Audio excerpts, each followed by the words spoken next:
정말 특이한 설계가 등장을 하게 됐는데 30mm 게틀링 기관포, 이 기관포를 중심에 놓고 그 위에 항공기를 설계했다라고 보면 돼요. 날아다니는 포를 만들어 놓고 그 다음에 구조를 잡았다라고 보면 되고, 사실은 A-10을 계속 도태를 시키고 싶어 했어요, 미 공군은. 사실 미 의회에서 계속 막은 거죠. 미 육군도 마찬가지고 A-10이라는 항공기에 대한 무한한 신뢰가 있는 거죠. 미 공군은 도태를 시키겠지만 임무 장비부터 시작해서 기골 보관까지 다 돼 있는 항공기를 가져와서 받을 준비가 돼 있는 나라들이 있을 겁니다. 필요에 따라서 우리도 검토는 해볼 필요가 있어요.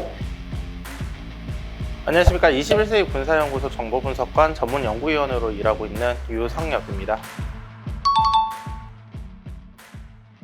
캐스라고 부르는 임무가 있어요. 근접항공지원이라고 하는데, 전선에 지상군 부대들이 적하고 이렇게 붙어있는 상태가 되면 항공기가 여기에 폭격을 할 때 생각보다 굉장히 까탈스러워요. 서로 피하 구분이 잘 안 되고 붙어있는 상태이기 때문에 임무만을 좀 전담해서 할 수 있는 항공기가 냉전 시기에 많이 필요했던 거예요. 특히나 당시에 소련 같은 경우에는 거의 뭐 10,000대 이상의 탱크가 정말 쓰나미처럼 이렇게 물밀듯이 밀고 들어오는 그런 전장 환경이 예상이 되고 있었기 때문에 그때 미군은 많은 고민을 하게 되죠. 이걸 어떤 방식으로 대응을 할 것인가에 대한 컨셉을 잡게 되는데, 그것이 그 유명한 공지전투라고 할 수 있어요. 에어랜드 배틀이라고 하는데, 이 항공력 우위를 바탕으로 해서 얼마나 효율적인 근접항공 지원을 할 수 있을 것이냐를 많이 고민을 했고, 그 과정에서 활용이 검토된 항공기가 A-10과 F-16이라고 볼 수 있습니다. A-10 같은 경우에는 근접항공 지원 임무를 수행을 해야 되는데, 당시 기술력들은 정밀유도 무기를 먼 거리에서 자유롭게 운영할 수 있을 만한 그런 소규모 무장을 적용하는 게 굉장히 많이 힘들었거든요. 그래서 정말 특이한 설계가 등장을 하게 됐는데, 30mm 게틀링 기관포가 굉장히 생각보다 되게 크거든요. 이 기관포를 중심에 놓고 그 위에 항공기를 설계했다라고 보면 돼요. 그래서 이건 어떻게 보면은 날아다니는 포를 만들어 놓고 그 다음에 구조를 잡았다라고 보면 되고, 생존성 측면 안 보이는 거 의미 없다. 어차피 근접항공 지원으로 가까이 붙어서 들어가야 되면 결국에는 위험한 지역에 들어갈 수밖에 없거든요. 그래서 오히려 피탄성 측면, 그러니까 맞았을 때 항공기가 생존해서 돌아올 수 있는 구조 설계에 굉장히 좀 집중을 많이 하게 돼요. 항공기나 전투기 기준으로 보면은 굉장히 특이한 설계 사례라고 볼 수 있는데, 그런 피탄성이 굉장히 확인이 됐던 상황들이 걸프전이나 아니면 이라크전에서 실제로 맞았던 사례들이 있거든요. 그 중에서 좀 심각한 케이스들 같은 경우에는 한쪽 엔진이 다 날아가고 정말 날개 같은 것들이 거덜이 나 있는 상태에서도 돌아왔어요. 정말 생존해서 돌아왔어요. 실전에 들어가서 정말 그 정도로 뒤집어 쓰고 항공기를 살려서 랜딩을 시킨 게 정말 특이 사례거든요. 그 정도로 피탄성이 좋게 설계가 돼 있는 항공기이고, 날개도 보면은 무장을 좀 많이 달 수 있을 만한 그런 구조를 가지고 있고, 운용할 수 있는 무장도 굉장히 많은 그런 형태로 처음에 설계가 됐어요.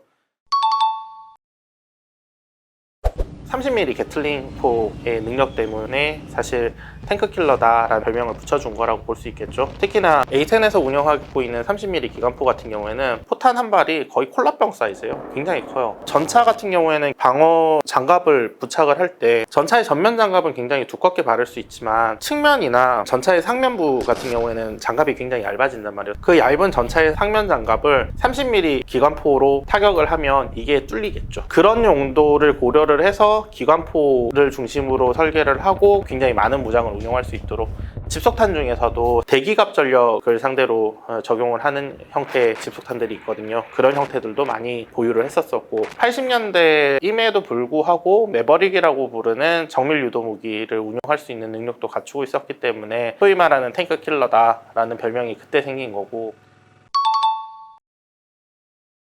대테러 전쟁의 시기로 넘어가면서는 이 근접 항공 지원에 대한 요구가 양상이 좀 달라진 측면이 있어요. 빨리 와달라, 오래 떠 있으면서 나를 좀 지켜줘라, 필요한 곳에 정밀 유도 무기를 딱딱딱 떨어뜨려 줄 수 있으면 좋겠다. 그런 환경에서는 사실 A-10의 초기 모델들, 그러니까 개량 이전의 형상들은 사실 이 요구에 좀 적합하지 않은 것이었죠. 왜 그러냐면 A-10은 무장을 많이 달 수 있도록 날개를 설계를 하다 보니까 속도가 많이 느렸단 말이에요. 그러니까 아음속 항공기였단 말이에요. 그러다 보니까 수백 킬로미터 밖에서 나 지금 바로 와서 좀 타격을 해줘 라는 요청이 들어오면 이걸 지원해주러 가는데 걸리는 시간이 많이 늘었던 거죠. 특히나 아프간 전장에서 그런 문제들이 좀 많이 있었는데, 이런 경우에는 F-15 같은 항공기들이 근접 항공 지원을 대신 수행해줘야 되는 그런 일들이 좀 많이 있었습니다. 무장 운용 능력 측면에서는 타겟팅 파드가 들어가면서 정밀 유도 무기를 자유롭게 운용할 수 있는 환경이 구축이 돼요. 과거에 비해서 좀 더 많은 규모의 정밀 유도 무기를 운용할 수 있는 플랫폼으로서의 역할은 할 수 있게 된 거죠. 하지만 여전히 한계는 뭐냐면 속도가 느리다는, 그렇기 때문에 내가 필요한 시점에 즉각적인 캐스 지원이 좀 어렵다라는 측면 때문에 미 공군 입장에서는 이 A-10이라는 항공기를 근접 항공 지원 목적으로 지속적으로 사용한다라는 게 맞는 것이냐, 상식적이지 않다라는 판단을 계속 해왔고, 그래서 F-35 양산 초기부터 사실은 A-10을 계속 도태를 시키고 싶어 했어요. 미 공군은. 미 공군에서 계속 했음에도 불구하고 사실 미 의회에서 계속 막은 거죠. 실제 전장에서 A-10이 지원을 해줘서 살아남은 병사들이 분명히 많이 있었거든요. 근접 항공 지원이라는 게 사실 적절하게 잘 수행하기가 힘든 임무예요. F-16이나 MQ-9 리퍼 같은 무인기들, 이런 것들이 사실 근접 항공 지원 임무를 충분히 수행은 할 수 있어요. 그런데 이 항공기들은 이 임무만을 위해서 존재하는 건 아니에요. A-10 대대는 다 필요 없고 근접 항공 지원만 하면 돼 라고 하는 대대거든요. 그러다 보니까 미 의회 의원들, 그리고 미 육군도 마찬가지고 A-10이라는 항공기에 대한 무한한 신뢰가 있는 거죠. 단순히 몇 번의 경험이 아니라 걸프전 이후 지금까지 계속 현장에서 겪어왔던 사람들의 목소리가 들어가니까 뺄 수 없다라고 이야기하는 거고요. 그러다 보니까 계속 도태 계획이 지연됐고, 이제 드디어 올해부터 도태 계획이 이제 확정이 됐어요. 드디어 A-10 대대가 도태를 맞이하게 되는 그런 시점이 왔습니다.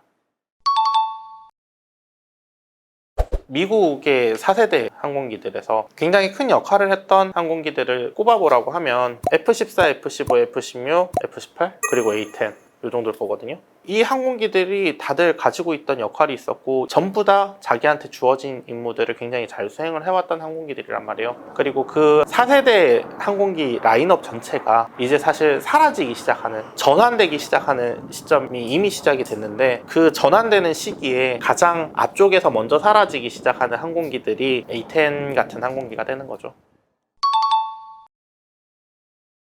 미 국방부에서 정의를 하기를 F자 코드는 파이터, 그러니까 전투기에 대한 코드를 F로 붙인다. 그리고 A는 어태커, 공격기에 붙인다. 그러니까 폭격기는 아닌 전술 임무를 수행하는 공격기에 A를 붙이는. 그리고 항공기들이 멀티롤 파이터가 되는 경우들이 많다 보니까 그 두 가지 임무를 모두 수행을 하는 경우에는 FA라는 코드를 붙여요. 그래서 F-22도 사실 FA 코드를 한번 붙였다가 A 코드를 다시 뗐어요. A-10은 말 그대로 파이터에 요구되는 능력은 없습니다. 공대공 교전을 수행할 수 있는 능력이 기본적으로 없다라는 걸 이야기를 하죠. 하지만 근접 항공 지원에 필요한 무장 운용 능력 측면에서는 아주 탁월한 항공기라고 할 수 있습니다.